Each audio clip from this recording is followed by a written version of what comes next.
Bonjour mon père. Bonjour Euh, Malais. Bernard Berger, vous avez 74 ans, vous êtes né dans les Vosges et vous étiez prêtre au Cambodge de 1972 à 1975, 17 avril 1975 exactement. Vous vous rappelez de votre première rencontre avec le Cambodge? Oui, bien sûr. Ma première rencontre avec le Cambodge, c'était avant d'y aller.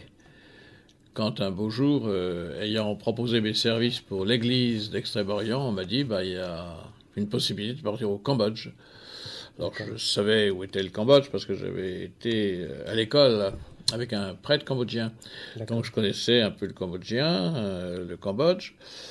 Et ça a été ma première rencontre. C'était une rencontre plutôt agréable, mais jamais j'avais imaginé que j'irais servir dans ce pays. Et d'accord, c'est celui qui m'a été proposé. J'ai répondu, bah oui, le Cambodge, pourquoi pas. Malheureusement, quelques semaines après, j'ai découvert toute la situation plus dramatique qu'on pouvait le penser, qui se vivait là-bas, mais ça n'a rien changé dans la réponse que j'avais donnée. J'avais dit oui. Je suis parti au Cambodge, voilà.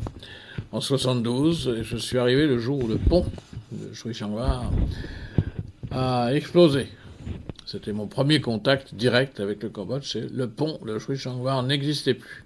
d'accord, Ce qui me fait très peur parce que je couchais à proximité du Beng qui est derrière l'hôpital Calmette et des soldats vietnamiens étaient cachés, disons, dans ce Beng en dessous des feuilles de nénuphar.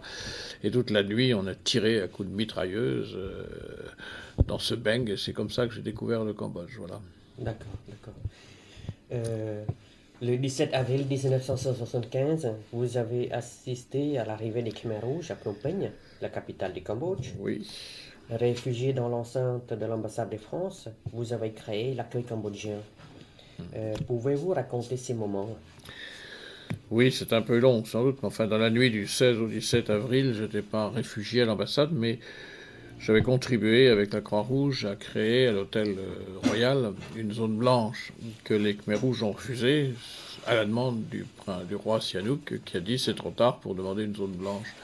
Donc on avait organisé à l'intérieur de l'hôtel Royal toute une zone blanche qui n'a pas été reconnue par les Khmers rouges et le matin du 17 avril, il a fallu vider l'hôtel Royal pour se réfugier donc à l'ambassade et toute la journée du 17 avril s'est passée à ce transfert de personnes qui étaient souvent des personnalités cambodgiennes. Et je me suis avoir mis dans ma voiture plusieurs personnes, dont des ministres, dont le prince Sirik Matak en particulier, D'accord. pour les emmener à l'ambassade. Et puis après cela, le soir même, moi je n'ai pas couché à l'ambassade, je suis rentré à l'évêché, où on a passé une partie de la nuit avec quelques autres à discuter avec les Khmers rouges qui occupaient le jardin de l'évêché.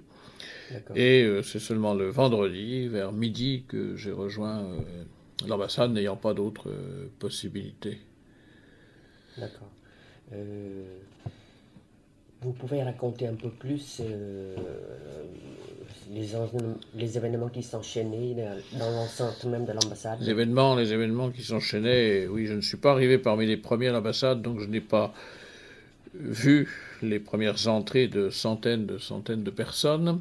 D'accord. Mais quand j'y suis arrivé, l'ambassade essayait de fermer la porte pour éviter qu'il y ait trop de monde, parce qu'il y avait déjà 2000 personnes dans le jardin de l'ambassade, des Cambodgiens d'origine cambodgienne, il y avait des Pakistanais, il y avait tous les immigrés, il y avait des Russes, il y avait des Allemands de l'Est, il y avait beaucoup de monde. Et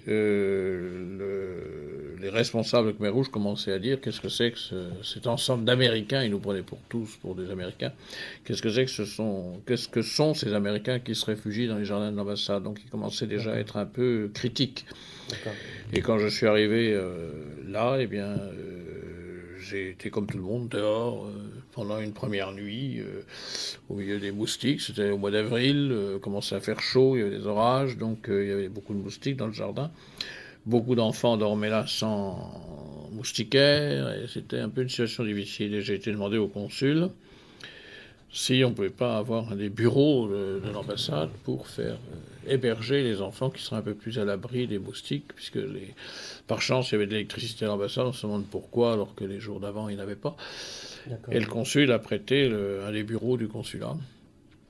Et on a hébergé là les enfants, simplement le consul m'avait dit bon, il ne faudrait pas qu'ils fassent n'importe quoi, ni qu'ils touchent choses à faire, donc on avait pris des ados, des plus grands, pour être un peu les animateurs du groupe. C'est comme ça qu'est né Accueil Cambodgien. Les premiers D'accord. animateurs d'Accueil Cambodgien ont été les jeunes qui, présents là, ont surveillé les enfants la nuit pour qu'ils puissent dormir tranquilles.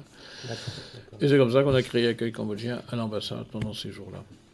La suite, bah, tout le monde la connaît. Malheureusement, il a fallu que les Cambodgiens sans passeport français quittent l'ambassade au bout de 2 jours. Ça a été dramatique, ces séparations familiales.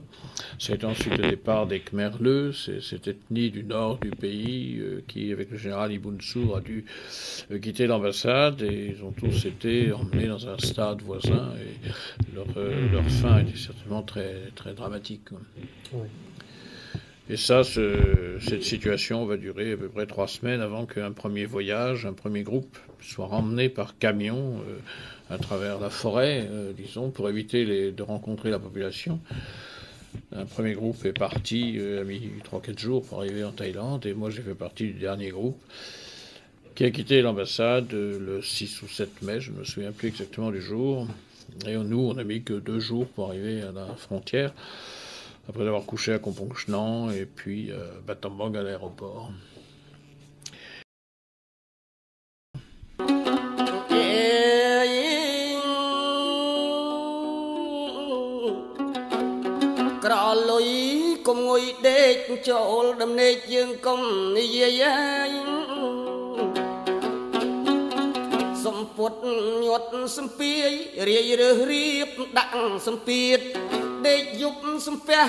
Kun công đê xuân ảo prong smith phượng che dục triết dương cái điết tu po mol rót